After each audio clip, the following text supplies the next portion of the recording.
What's going on, guys? So I'm more than willing to bet that all of us have at least one asshole neighbor, and I am no exception. My neighbor is quite the nagging bitch, let me tell you. It's mainly the mom that I have the beef with. She's got a husband, she's got 4 or 5 kids from what I can tell, and it seems like her parents or the husband's parents come over and visit a lot, because I see, even to this day, there are a lot of cars in her driveway a lot of the time. So when I moved into this house back in December of 2019, I was immediately skeptical about them. So my driveway is not big enough for all the people that live here in my house. You've got my mom, her boyfriend, and my sister, who at the time didn't move away to school yet, so she would be behind my mom's car. I would be parked in the street a little bit past our mailbox, right?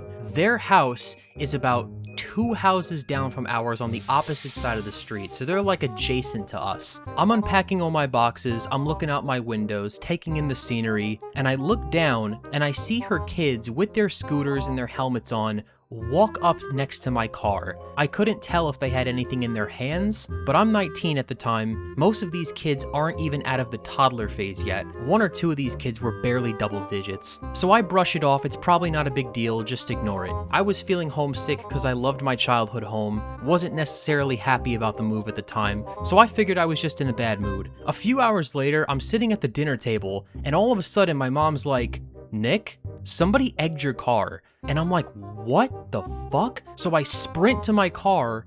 Sure enough, the entire left side is covered in egg yolk and eggshells. Do you know how hard it is to get eggs off your car, especially after it's been sitting there for a few hours? It was damn near impossible, to the point where you could still see the stains on the car when I sold it and got a new one, like a few years later. I was fucking livid, man. Of course, we had no security cameras, I didn't have a dash cam or anything like that, so I couldn't prove who did it, but I just knew, right? I remembered those kids walking into my car, and I'm like, whoa, wait a minute. The mom must have sent her little brats to go destroy my property and vandalize my shit. I swear I was the black guy sitting in the car in the "I know who did it but I can't prove it" meme. I was him before that meme got popular, so unfortunately I have to let it slide because I don't know who did it. I just have to chalk it up to being the new kid on the block, whatever. But little did I know that this would be far from the last run-in I would have with this family, especially the mom. So a few months go by and it's summer now, right? It's probably around like July or August when summer's at its peak, and I had a job just for the summer before I went back to school, working at a grocery store. I would have to level the shelves, pack out new stuff, run in the back to look for things for people, go outside and round up the carts every once in a while. It was quite the active position that I had as a grocery clerk. I will never forget how hot it was that day. I was sweating from head to toe, every orifice was just dripping, and all I wanted to do was go home and take a nice cold shower and unwind with some video games, right? So I'm trying to drive home as fast as humanly possible. I'm so uncomfortable, so pissed off that I have this job. So I pull into my neighborhood, and now, maybe I was going a little too fast for the neighborhood. However, there was no one in the street. There were no kids playing, there was no one outside getting their mail, no one going for a run. The street was empty. I swerve into the driveway, not dramatically, not like I made any like tire screeching noises, right?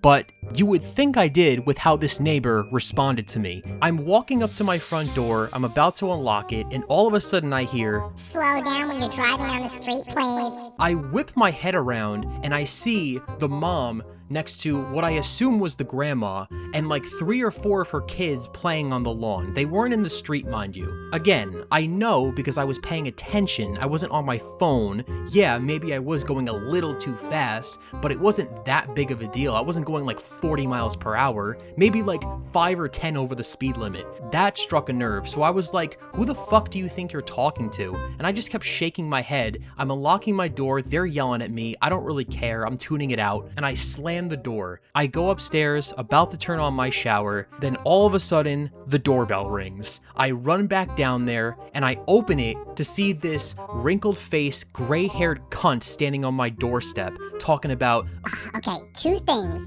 Slow down when you're driving down the street. And I cut her off. I'm like, listen, I've been working like a pig all day, I'm tired, I just wanted to get home, and she goes, Like no one else works? and that's when I saw red. I start screaming at her, I'm damn near getting in her face. I'm trying to talk over her. She's trying to talk over me. My sister is holding back our dog. I was so mad that I was stumbling over my words, waving my hands around like a crazy person, and eventually I'm just like, get off my property. And I close the door in her face and she's like, I'm calling the cops. spoiler alert, she did not in fact call the cops because she's a fucking pussy. So I hop in the shower and my heart is beating out of my chest like it's gonna explode. I'm like, oh my god, I might actually go to jail. She's actually gonna call the cops. This is gonna turn into something huge. But nothing ever happened, obviously. So later that night, my mom gets home. I talk to her about it, and she actually kind of takes her side. She's like, well, I would have said the same thing if I saw you driving that fast. And I'm like, Mom, were you fucking serious right now? So I was pissed off at her for days after that. I was like, why are you even trying to talk to me, trying to reprimand me? So a few days after that incident, my mom's coming home from work, and this bitch mom walks up to my mom,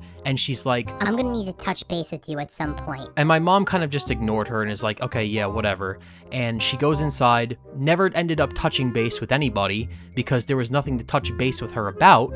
So, and as if all of that wasn't enough, a little while after, probably like a few more months go by, maybe a year, I can't remember because it was so long ago, but I'm going out to my car to drive somewhere, and I see this piece of paper under my windshield wiper, and it's from the mom telling me to stop parking behind her driveway because she has no room. The audacity, the sheer breathtaking audacity, as if she owns the street in the neighborhood, acting like she couldn't get out of her driveway easy even though there was plenty of room for her to back out, you know? I couldn't believe what I was seeing. So I take the note to my mom and she was fucking pissed. She was actually on my side this time. She's like, this is so ridiculous. Because my mom doesn't take any shit, she writes a 3-paragraph letter back to the mom. I wish I still had it because I would absolutely take a picture of it and put it on here. But we put it on her windshield wiper of her car, their puke green colored Jeep, and after that, never heard from them again. She hasn't made any comments, she hasn't stormed up to my door, and a few years have gone by since that letter. Nothing has happened since then, thankfully. Even though it's been like years and I'm pretty much over it now, I am so convinced that she sent her kids to egg my car, because after that last incident with the note under my windshield wiper, that's when my suspicions about her kids egging my car were heightened to crazy levels, because I knew she sent them after me, because I was parked behind her driveway, because that day I was directly behind her driveway when I was parked in the street. It just all makes perfect sense to me. I will take it to my grave, I swear, and if I have any more run-ins with that bitch, I'm gonna report it back here, you better believe it. But fortunately, I've been able to enjoy my neighborhood and my house in peace for the past few years, and I hope it stays that way. And I also hope that she gets hit by a fucking garbage truck, because that's what that bitch deserves. And if she ever tries to mess with my family or my car again, she's getting a goddamn brick through her window. Don't fuck with me. Alright, I'm out of here. Peace. Y'all gotta know what I be on. I already told you, little boys, it ain't safe for the flight. If you niggas think you so tough, why the fuck you don't talk all that shit to my motherfucking face? Bitch, do it look like I play games. Stop disrespecting my motherfucking name. I'm